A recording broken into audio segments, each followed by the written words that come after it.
नमस्कार, स्वागत है आपका एक बार फिर से हमारे इस चैनल में। तो बच्चों सब्सक्राइब कर देना चैनल को ना, ताकि आपको हर अपडेट मिलती रहे। हम आपके लिए फिर से एक सीरीज़ लेके आ रहे हैं। इस सीरीज़ की खास बात यह है कि ये हिंदी माध्यम और अंग्रेजी मीडियम दोनों के जो भी अभ्यर्थी हैं उन सबके लिए है। हमने इस बार कोशिश करी है कि जो हिंदी माध्यम का हमारा स्टूडेंट है वो ज़्यादा भटके नहीं, इधर उधर जाने की उसको ज़रूरत नहीं है, खाली इधर उधर परेशान होने की ज़रूरत नहीं है, वो यहीं पे रहे और चीज़ों को सीखे। हम हिंदी और अंग्रेजी दोनों में पढ़ाएंगे विद्यार्थियों को। हिंदी और अंग्रेजी में पढ़ाने का अर्थ ये है कि हम यहाँ पे कोशिश करेंगे कि जो भी हिंदी के शब्द हैं उनको लिखें और उनको बताएं कि उनका अंग्रेजी अनुवाद ये होता है, ताकि वो कॉन्सेप्ट को अच्छे से समझ पाएँ। ठीक है, तो आप लोगों ने चैनल सब्सक्राइब नहीं किया तो फटाफट से करिएगा, बेल आइकन दबा दीजिएगा। तो इलेक्ट्रोकेमिस्ट्री हम पढ़ने वाले हैं। इलेक्ट्रोकेमिस्ट्री का मतलब क्या है? विद्युत रसायन। विद्युत रसायन का सामान्य मीनिंग जो है, बेसिक मीनिंग जो है, अर्थ वो ये है कि यहाँ पे बिजली यानी विद्युत यानी इलेक्ट्रिसिटी और केमिस्ट्री को जोड़ के देखना है। इन दोनों के प्रभाव एक दूसरे के ऊपर देखने हैं। क्या केमिस्ट्री से केमिस्ट्री से इलेक्ट्रिसिटी का जनरेशन हो सकता है, या फिर इलेक्ट्रिसिटी से यानी विद्युत से कोई भी केमिकल रिएक्शन हमारी की जा सकती है। इनके प्रभावों के बारे में चर्चा हम करेंगे। ठीक है, उससे पहले एक और बात आपको मैं बता दूं कि टॉपिक जो आज का हमारा है वो आपका क्या है? इलेक्ट्रोकेमिकल सेल, या फिर सीधी सी बात करें कि सेल के बारे में आज हम चर्चा करने वाले हैं, और यहीं से हमारी इलेक्ट्रोकेमिस्ट्री की शुरुआत होने वाली है। रही बात इसके दूसरे पार्ट की, जिसको हम बोलते हैं कंडक्शन। कंडक्शन के बारे में हम इसके बाद पढ़ेंगे। पहले हम सारी चीज़ें सेल, विद्युत अपघटनी सेल, गैल्वेनिक सेल, शुष्क सेल, इन सब की चर्चा करेंगे, और उसके बाद ही हम आगे की कहानियों के ऊपर चलेंगे, आगे के टॉपिक के ऊपर चलेंगे। ठीक है, तो आइए देखते हैं टॉपिक क्या है? टाइप्स ऑफ सेल, या हिंदी में बात करें तो हिंदी में इसको कहते हैं सेल के प्रकार। सेल के प्रकार। सेल के प्रकार क्या होते हैं, या टाइप्स ऑफ सेल की बात करें तो हमारे पास सामान्यतः दो तरीके के सेल उपस्थित हैं, दो प्रकार के सेल उपस्थित है। कौन कौन से सेल हैं देखें। एक हमारे पास है इलेक्ट्रोकेमिकल सेल, जिसको सामान्यतः आप लोग जानते होंगे गैल्वेनिक सेल के नाम से, है ना। तो हम यहाँ पे इसको गैल्वेनिक सेल लिख रहे हैं, गैल्वेनिक सेल, हिंदी में भी लिख देते हैं।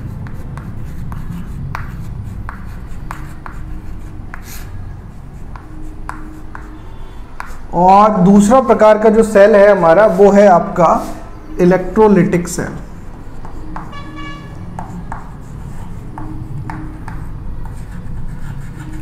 ठीक है, इलेक्ट्रोलिटिक सेल, जिसको हम क्या बोलते हैं? विद्युत अपघटनी। विद्युत अपघटनी क्यों बोलते हैं भाई इसको इसलिए विद्युत अपघटनी बोलते हैं क्योंकि यहाँ पे जो लिटिक शब्द आ रहा है, लिटिक का अर्थ ही क्या होता है? टूट जाना। और किसकी वजह से टूट जाना? विद्युत की वजह से, इलेक्ट्रिसिटी की वजह से टूट जाना। तो वो आपका विद्युत अपघटनी सेल के अंदर आता है। अच्छा देखिएगा, बहुत सारे लोग या आप में से बहुत सारे जनता जो है वो ये भी जानती होगी कि इस गैल्वेनिक सेल को एक और नाम से हम इस पूरे सीरीज को जानते हैं, इलेक्ट्रोकेमिकल सेल के नाम से। इलेक्ट्रोकेमिकल सेल यानी विद्युत रासायनिक सेल, जिसको हम बात करें हिंदी में तो क्या कहते हैं? विद्युत रासायनिक सेल। क्या क्या डिफरेंस है इनके अंदर, ये भी जानना बहुत ज़रूरी है कि अगर हमने इनका अंतर नहीं पता है तो किस तरीके से हम इनको डिफ्रेंशिएट करेंगे। कैसे मैं मान लूँ या कैसे आप मान लें कि ये दो अलग अलग चीज़ें हैं, तो इसके लिए अंतर तो पता होना चाहिए। अंतर कैसे पता होगा देखते हैं। जो हमारा विद्युत रासायनिक सेल है, या फिर इलेक्ट्रोकेमिकल सेल है, या फिर गैल्वेनिक सेल है, इसकी एक खास बात होती है, ये आपका क्या करता है? जो रासायनिक ऊर्जा है, कौन सी ऊर्जा बेटा? रासायनिक ऊर्जा, उसको किस में परिवर्तित करेगा? विद्युत ऊर्जा में परिवर्तित करेगा। तो यहां पे लिख सकते हैं chemical energy to electrical energy.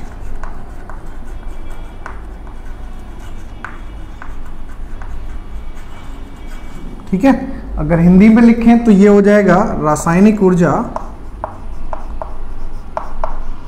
रासायनिक ऊर्जा और रासायनिक ऊर्जा से क्या बनाना है हमें, विद्युत ऊर्जा बनानी है, विद्युत ऊर्जा।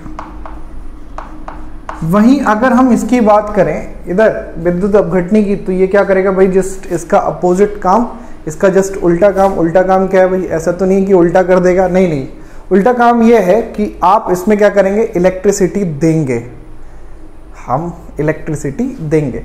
तो इलेक्ट्रिसिटी देंगे और इलेक्ट्रिसिटी से क्या होगी, केमिकल रिएक्शंस होंगी। तो हम यहाँ पे लिख सकते हैं भाई ये क्या करेगा, विद्युत ऊर्जा को परिवर्तित करेगा रासायनिक ऊर्जा में, रासायनिक ऊर्जा। या सिंपल बात करें, इलेक्ट्रिकल एनर्जी से कन्वर्जन होगा केमिकल एनर्जी में।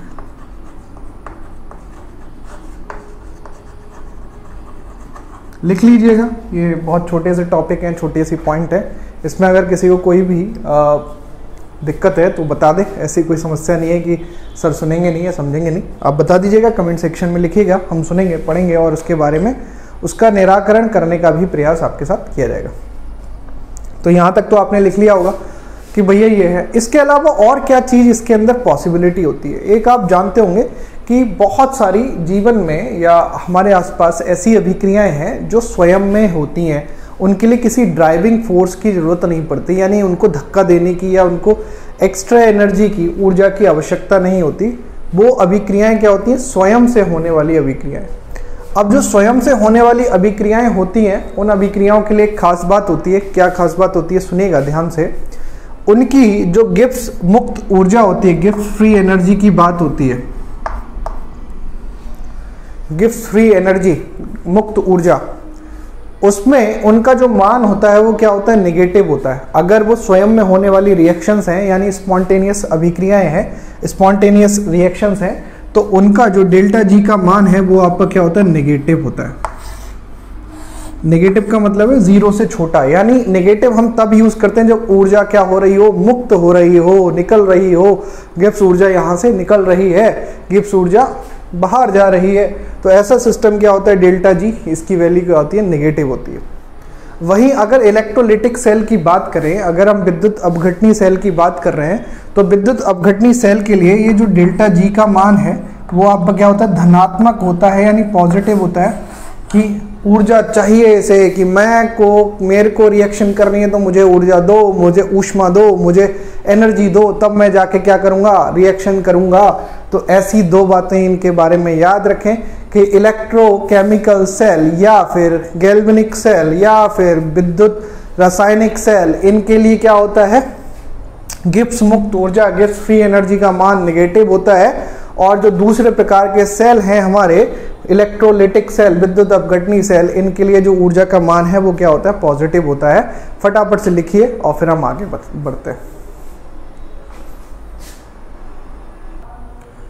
चलिए अब हम आगे बात करते हैं, आगे देखते हैं इलेक्ट्रोकेमिकल सेल या विद्युत रासायनिक सेल किस तरीके से काम करता है। इसका एक जीता जागता उदाहरण, यानी आपके रियल लाइफ का एग्जाम्पल की बात करते हैं, है ना। जीवन में आपने देखा होगा, पढ़ा होगा कई बार। एक प्रकार की अभिक्रिया आपने पढ़ी है जिसको बोलते हैं विस्थापन अभिक्रिया, है ना, या प्रतिस्थापन अभिक्रिया के नाम सुना होगा, या डिस्प्लेसमेंट रिएक्शन जिसको आप हिंदी में मतलब आप सामान्यतः जानते होंगे।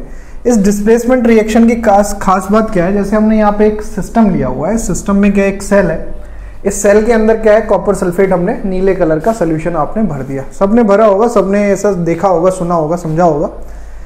और इसमें हमने एक रॉड ली जिंक की और वो इसके अंदर डिप कर दी। अब आपसे पूछा जाता है कि अगर आपने कॉपर सल्फेट के विलयन में, सोल्यूशन में जिंक की रॉड को डिप कर दिया, जिंक की रॉड को डाल दिया, तो क्या क्या ऑब्जर्वेशन आपके होंगे, क्या क्या आपके प्रेक्षण आप करेंगे, क्या क्या निष्कर्ष निकालने से पहले उनका ऑब्जर्वेशन करने वाले हैं। निष्कर्ष तो बाद में निकलेंगे या रिजल्ट तो बाद में निकलेगा, पहले आप क्या करोगे, ऑब्जर्वेशन करोगे।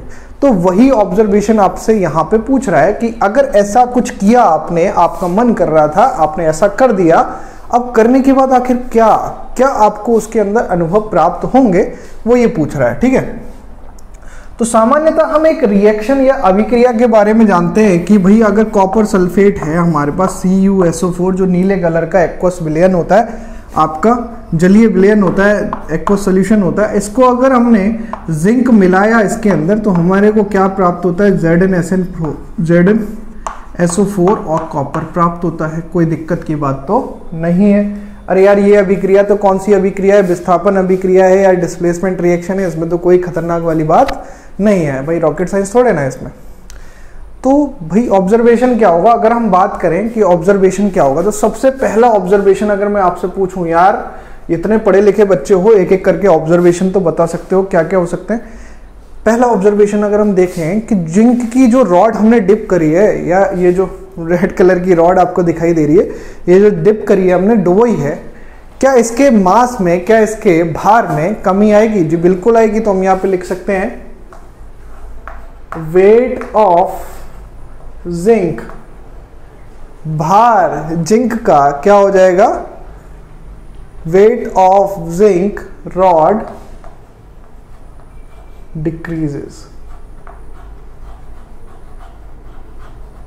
यानी रॉड का जो वेट होगा, भार होगा, वो आपका क्या हो जाएगा, कम हो जाएगा, गिर जाएगा। अब इससे क्या होगा, कुछ नहीं होगा। क्यों? क्योंकि ये जो जिंक है, जिंक कहाँ जा रहा है, सोल्यूशन के अंदर मिक्स होता जा रहा है, सोल्यूशन के अंदर जाता जा रहा है। अब आप कहोगे सर ये तो हमारे द्रव्यमान संरक्षण के नियम की धज्जियां उड़ा दी आपने। नहीं बेटा, धज्जियां तो तब उड़ती हैं जब ये मास कहीं पता ही नहीं चलता कहाँ जा रहा है। हमें पता है ना सोल्यूशन के अंदर जा रहा है, तो ओवरऑल सिस्टम का अगर हम देखेंगे तो मास क्या रहेगा बेटा, कंजर्व रहेगा। क्या रहेगा, कंजर्व रहेगा, नियत रहेगा, संरक्षित रहेगा। ठीक है, यहां तक बात समझ में आई। चलिए दूसरा पॉइंट बताइए क्या हो सकता है। दूसरा पॉइंट आप यहाँ पे क्या बताएंगे, ये जो विलयन का कलर था, सॉल्यूशन का जो कलर था, रंग था, वो कैसा था, नीला रंग। कॉपर सल्फेट नीला ही होता है, तो विलयन का जो रंग था वो कैसा था, नीला था। क्या नीला रंग बरकरार रहेगा? यार कॉपर सल्फेट था तो नीला रंग था, लेकिन अब क्या था, कॉपर सल्फेट रहा ही नहीं, क्या बनने लग गया, जिंक सल्फेट बनने लग गया। तो कलर जो है ब्लू से चेंज होता जाएगा। तो हम यहाँ लिख सकते हैं blue colour of solution, blue colour of solution, blue colour of solution feeds.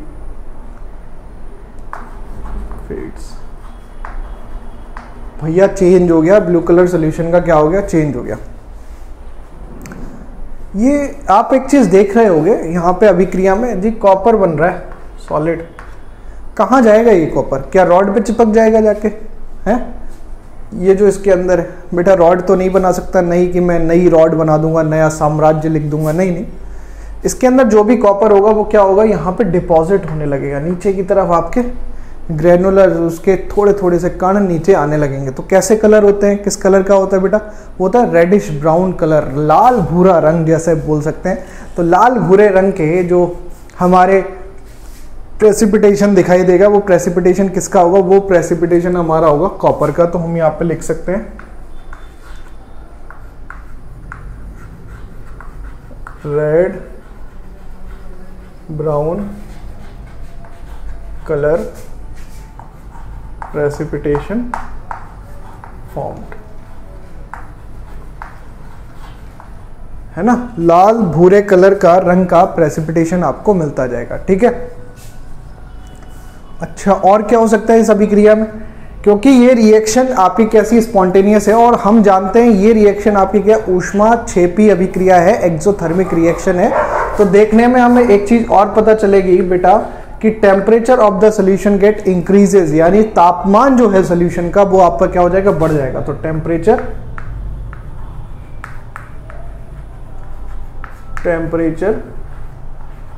Gets increases, तापमान क्या होगा, बढ़ जाएगा। किसका तापमान बढ़ाना, मेरा नहीं बेटा, सोल्यूशन का, विलयन का जो तापमान है वो आपका क्या हो जाएगा, बढ़ जाएगा। तो विलयन का तापमान आपने बढ़ा दिया। अब इससे आगे की अगर हम बात करें, इसकी अभिक्रिया की बात कर लेते हैं कि क्या क्या अभिक्रियाएं हो रही हैं। तो इस सेल के अंदर अगर आप देखें ध्यान से, तो ये एक अच्छी सी, बहुत प्यारी सी, सुंदर सी रिडॉक्स रिएक्शन है। कैसी रिएक्शन है, रिडॉक्स अभिक्रिया है। जिस रिडॉक्स अभिक्रिया में आप ध्यान से देखेंगे, जिंक की ऑक्सीडेशन स्टेट क्या है, 0, यहाँ पे जिंक क्या हो गया, +2, ठीक है। आपका कॉपर की ऑक्सीडेशन स्टेट यहाँ पे +2 है, यहाँ पे क्या हो गया 0। तो अगर मैं आपसे कहूँ कि रिडक्शन ऑक्सीडेशन अभिक्रियाएं कौन कौन सी होंगी इसके अंदर, क्या कृपया लिख के बता दें। तो कृपया क्यों लिखना है, लिखना ही लिखना है। तो आइए देखते हैं। यहाँ पे जिंक जो है, जिंक क्या हो जा रहा है, ऑक्सीडाइज हो जा रहा है, और जिंक क्या बना दे रहा है, Zn+2 बनाएगा, और 2 इलेक्ट्रॉन को क्या करेगा, निर्मित 2 इलेक्ट्रॉन को क्या कर देगा भैया, फ्री कर देगा, निकाल देगा, जा बेटा जी ले अपनी जिंदगी। तो यहाँ पे जो अभिक्रिया हो रही है उस अभिक्रिया को ऑक्सीडेशन या ऑक्सीकरण अभिक्रिया बोलेंगे। ठीक है, ये कैसी रिएक्शन हो गई, ऑक्सीडेशन हो गई।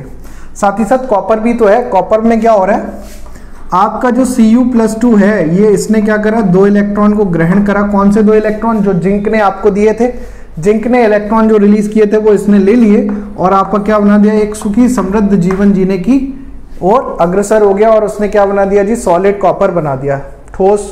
तो यहाँ पे प्रेसिपिटेशन के रूप में यहाँ पे आपको मिल रहा है, ये मिल गया। ये कैसी अभिक्रिया, ये आपकी reduction, this is reduction reaction. अब रिडक्शन रिएक्शन है, ये ऑक्सीकरण रिएक्शन है। ओवरऑल अभिक्रिया लिखेंगे, ओवरऑल रिएक्शन लिखने की बात करेंगे तो भाई साहब हमारे पास ओवरऑल रिएक्शन क्या हो जाएगी, ये 2 इलेक्ट्रॉन का बलिदान हो जाएगा, और हमारे पास जो अभिक्रिया आएगी वो आपकी क्या आ जाएगी, Zn जो कि सॉलिड था, कॉपर+2 जो कि एक्वस था, यहां से क्या बनेगा, Zn जो कि +2 के साथ एक्वस सॉल्यूशन में चला गया, और कॉपर जो कि सॉलिड फॉर्म में आपको मिल गया। तो ये आपकी क्या हो गई, ओवरऑल रिएक्शन हो गई। इस अब आपकी पूर्ण अभिक्रिया हो गई। इस पूर्ण अभिक्रिया को आप लिख लीजिए। अगर यहाँ तक कोई समस्या है किसी को तो एक बार बता सकता है। अब सही है, सीधी लाइन हो गई, चलिए थोड़ी बहुत तो ये होगी। तो यहाँ तक आप लिख लें। तो ये आपका रिडॉक्स रिएक्शन है, जहाँ पे आपका रिडक्शन और ऑक्सीडेशन दोनों एक साथ हो रहे हैं। इनका डायग्राम बनाएं, बाकायदा जो पॉइंट मैंने लिखवाए अपने कॉपी में नोट डाउन कर लें। फिर मिलते हैं अगले टॉपिक में, देखते हैं।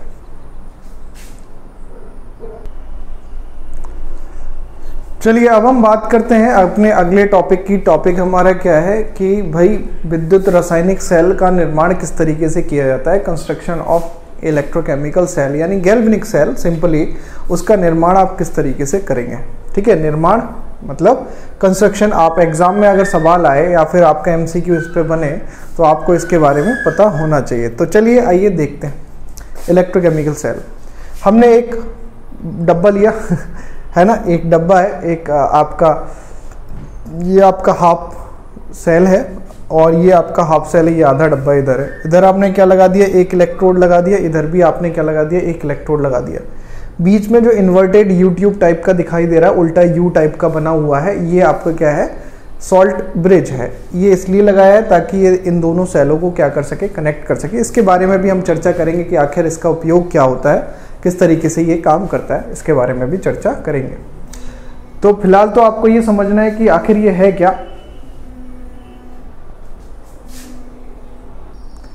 तो इसमें अगर हम देखें, ध्यान से देखना कि ये जो इलेक्ट्रोड लगा रखे हैं हमने, इन सब का क्या प्रयोग है। तो इस तरफ जो आपका लिखा हुआ है बेटा, ये मेरा कौन सा साइड है, ये आपके सामने बोर्ड लगा हुआ है। अगर आप इस वीडियो को देख पा रहे होंगे तो ये मेरा जो साइड आपको दिखाई देगा, अगर आप जब लेक्चर देखेंगे तो ये साइड मेरे लिए कौन सा है, ये लेफ्ट साइड है। अगर मैं ऐसे इस तरीके से खड़ा होता हूँ तो ये मेरा हाथ जो है ये लेफ्ट वाला है, तो ये लेफ्ट साइड है। मैं यहाँ पे लिख देता हूँ, ये आपका लेफ्ट है। ठीक है, अगर आप इस तरफ से बनाएंगे, ऐसे कॉपी की तरफ देखेंगे तो। और ये आपका क्या होगा, राइट हो गया। ठीक है, ये सीधा हो गया। अब ऐसी स्थिति में अगर मैं आपसे कहूं कि भैया लेफ्ट साइड यानी आपका जो बायां साइड है, बाईं तरफ है, इस तरफ जो इलेक्ट्रोड लगा हुआ है, इस इलेक्ट्रोड को हम बोलते हैं बेटा एनोड, ANODE, एनोड, या हिंदी में लिख लीजिएगा एनोड बोलेंगे। ठीक है, और जो आपका उस तरफ लिखा हुआ है इसका नाम क्या हो जाएगा, कैथोड। कैथोड।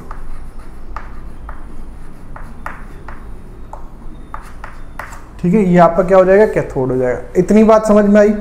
एक एनोड हो गया, एक कैथोड हो गया। अरे वाह वाह वाह वाह, मौज आ गई।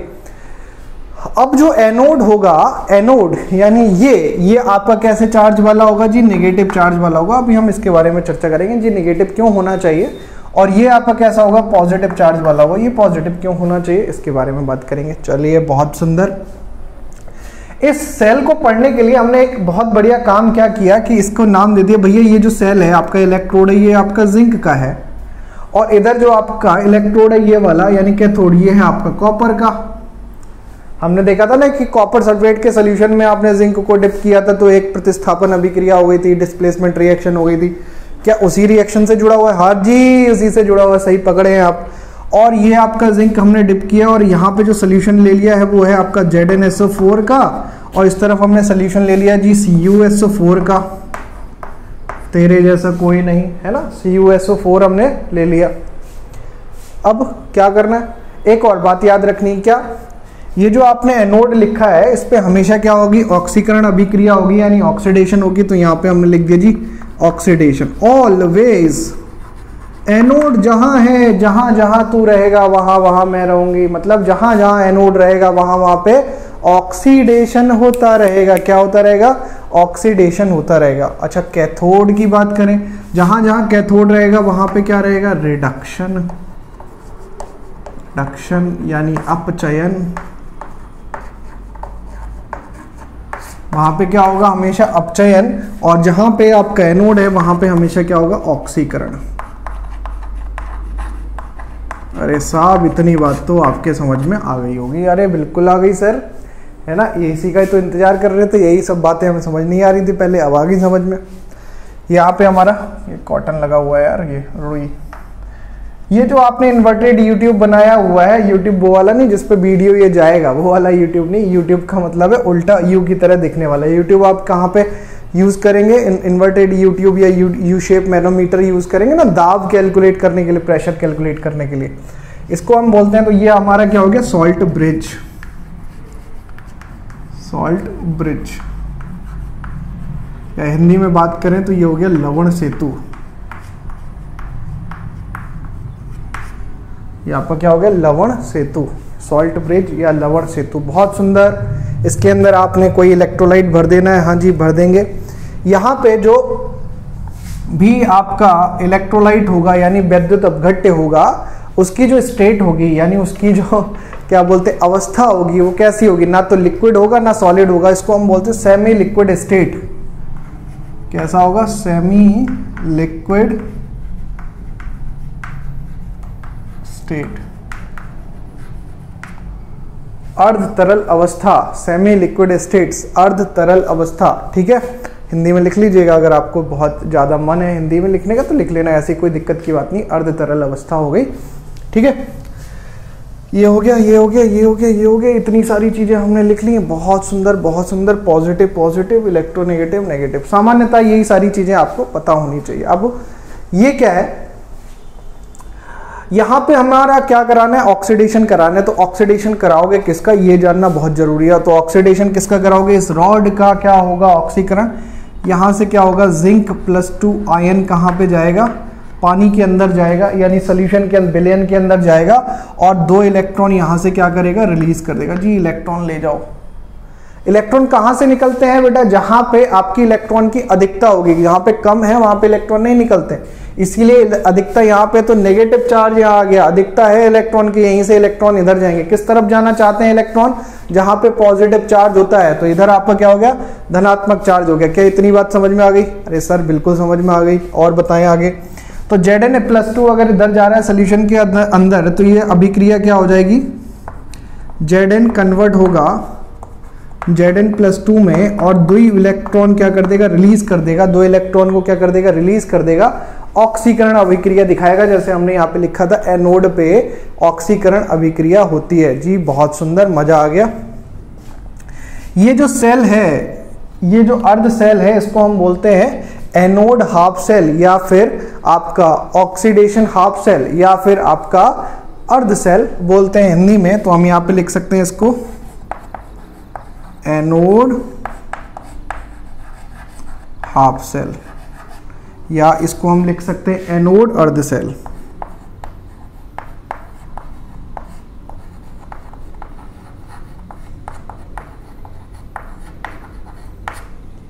और इस तरफ अगर हम बात करें तो ये आपका क्या हो जाएगा, कैथोड हाफ सेल। कैथोड मत लिख देना, कैथोड हाफ सेल, कैथोड अर्ध सेल। अरे साहब समझ में आ गई बात, कोई दिक्कत यहाँ तक? कैथोड हाफ सेल हो गया, ये आपका एनोड हाफ सेल हो गया, ये आपका सॉल्ट ब्रिज हो गया, लवण सेतु हो गया, ये एनोड नेगेटिव हो गया, कैथोड पॉजिटिव हो गया, एनोड पे ऑक्सीकरण हो गई, कैथोड पे रिडक्शन अभिक्रिया हो गई। ये सारी चीजें हमने बना ली, कोई दिक्कत है? अरे यार सही है। हाँ, यहाँ तक तो सारी चीजें हमें समझ में आ गई होंगी। अजी साहब आ गई समझ में? बिल्कुल सर समझ में आ गई, इतना ही तो हम जानना चाहते थे। हाँ साहब इतना ही जानना चाहते थे, अब इतना हम समझ चुके हैं।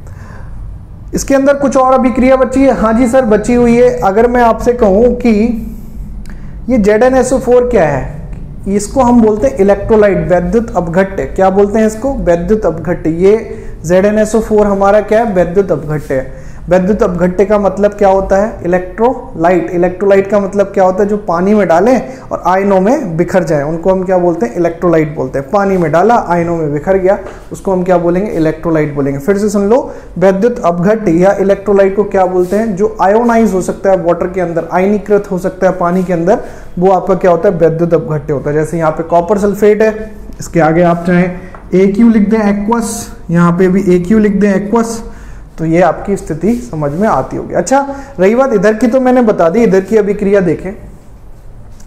पानी के अंदर जितना कॉपर +2 होगा, पानी के अंदर जितना भी कॉपर +2 होगा, ये कॉपर +2 क्या करेगा? यहां से आने वाले ये इलेक्ट्रॉन ऐसे जा रहा है ना, इलेक्ट्रॉन ऐसे जा रहा है इस तरीके से, तो इलेक्ट्रॉन आएगा, ये इलेक्ट्रॉन कौन ग्रहण करेगा? इलेक्ट्रॉन ग्रहण करेगा इस कॉपर +2, और कॉपर +2 इलेक्ट्रॉन ग्रहण करके क्या बना देगा जी? कॉपर बना देगा। इलेक्ट्रॉन ग्रहण कर लेगा और आपका क्या बन जाएगा? कॉपर बन जाएगा, और वो इस रॉड पे क्या होता जाएगा? जमा होता जाएगा, डिपॉजिट होता जाएगा, डिपॉजिट होता जाएगा। इसका अर्थ ये है, इस रॉड का जो भार है, वेट है, वो क्या होगा? इंक्रीज। तो हम यहां लिख देते हैं वेट ऑफ रॉड इंक्रीजेज। और इधर क्योंकि जिंक की रॉड का मान क्या हो रहा है? खत्म होता जा रहा है, तो यहां पे हम लिख सकते हैं वेट ऑफ रॉड डिक्रीजेज, यानी यहां पे क्या हो रहा है? मान, इसका भार कम हो रहा है, इसका भार क्या हो रहा है? कम हो रहा है। तो यहां तक तो मुझे नहीं लगता है किसी को कोई दिक्कत है, इतनी सारी चीजें हमने यहाँ पे डिस्कस कर ली। रिएक्शन आप एक और लिख दें जी, Cu+2, इसने 2 इलेक्ट्रॉन को ग्रहण करा, एक्सेप्ट किया और Cu सॉलिड बना दिया। ऐसी स्थिति में इस रिएक्शन को हम क्या बोलते हैं? अपचयन रिएक्शन, यानी अपचयन अभिक्रिया, यानी रिडक्शन रिएक्शन। सर कोई दिक्कत है इसमें? है? नहीं है। चलिए बहुत सुंदर, इतनी सारी चीजें आपने लिख ली, लिख लो फटाफट। अच्छा सब बच्चे पूछते हैं sir semi liquid state, semi liquid state कैसे बनाएंगे? अरे सर बनाएंगे हम, इसके अंदर 2 चीजें मिलाएंगे। क्या मिलाएंगे? एक तो अगर अगर सोल्यूशन मिलाएंगे, अगर अगर, और अगर अगर के साथ यहाँ पे हम क्या कर सकते हैं? कोई भी एक इलेक्ट्रोलाइट KCl हो सकता है, KNO3 हो सकता है, इस तरीके का कोई भी इलेक्ट्रोलाइट हम यहाँ पे यूज कर सकते हैं। ठीक है, कोई भी इलेक्ट्रोलाइट यूज करेंगे। अगर अगर क्यों मिलाया जाता है? ताकि ये जो आपके इलेक्ट्रोलाइट है KCl, ये किस स्टेट में आ जाए? सेमी लिक्विड स्टेट में आ जाए, अर्ध तरल अवस्था में आ जाए। और ये आपकी क्या लगी हुई है? कॉटन लगी हुई है, यहाँ पे क्या लगी हुई है? रुई, कॉटन है ना, रुई है ये, रुई, ताकि एकदम बह ना जाए, उड़ेल ना जाए, पता चला कनेक्ट करो सब बह गया, ऐसा नहीं करना है। ये आपकी क्या लगी हुई है? कॉटन लगी हुई, ताकि हम थोड़ा सा चलता जाए। अच्छा ध्यान रखिएगा, यहां से जिंक +2 के फॉर्म में इसमें आता जा रहा है, तो ये जो सोल्यूशन है ये आपका कैसा हो जाएगा? पॉजिटिवली चार्ज हो जाएगा। ये जो आपका सोल्यूशन है ये कैसा हो जाएगा? पॉजिटिवली चार्ज हो जाएगा। तो हम यहां पे लिख सकते हैं पॉजिटिवली चार्ज, यानी ये जो आपका इलेक्ट्रोलाइट है, विलयन है, ये कैसा हो जाएगा? धनात्मक हो जाएगा। क्यों हो जाएगा? क्योंकि बार बार जिंक आ रहा है, बार बार जिंक आ रहा है। भाई जिंक आएगा जिंक +2 के फॉर्म में, तो क्या कर देगा? धनात्मक कर देगा। यहां से क्या हो रहा है भैया? कॉपर +2 चला जा रहा है, सोल्यूशन में कौन बच रहा है? सल्फेट 2 नेगेटिव, यानी सल्फेट आयन बच रहा है, SO4 2 नेगेटिव। तो ये सोल्यूशन कैसा हो जाएगा? ये विलयन हो जाएगा नेगेटिव, नकारात्मक, ऋणात्मक, यार नकारात्मक नहीं, ऋणात्मक हो जाएगा। तो हम यहाँ पे लिख सकते हैं नेगेटिव सॉल्यूशन। ठीक है, आ गई बात समझ में? तो इतनी बात अगर किसी को भी सीखनी हो, समझनी हो, पूछनी हो तो पूछ लेना कमेंट सेक्शन में, हम यहीं पे हैं, सारी बातें आपकी सुन रहे हैं, सारी बातें आपकी समझ रहे हैं। तो ये हमारे डेमो लेक्चर्स हैं, आप इनको देख के आप सोच सकते हैं कि आपको कितना अच्छा पढ़ने को मिलेगा। एक एक चीज़ मैं डिटेल में कराने वाला हूँ, और अगर आपको लगता है कि ये सफिशिएंट है या नहीं है तो इन दोनों विषयों पे आप अपनी राय कमेंट सेक्शन में दे सकते हैं। ठीक है, तो आज के लिए केवल इतना करेंगे, इससे आगे की डिटेल जो है वो यहीं से हम स्टार्ट करने वाले हैं। तो जुड़े रहिएगा और चैनल को सब्सक्राइब करना ना भूलिएगा। चैनल को सब्सक्राइब करिएगा, बेल आइकन पे क्लिक करिएगा ताकि टाइम टू टाइम आपको हमारी वीडियोस मिलती रहे। So guys, thank you for watching, bye.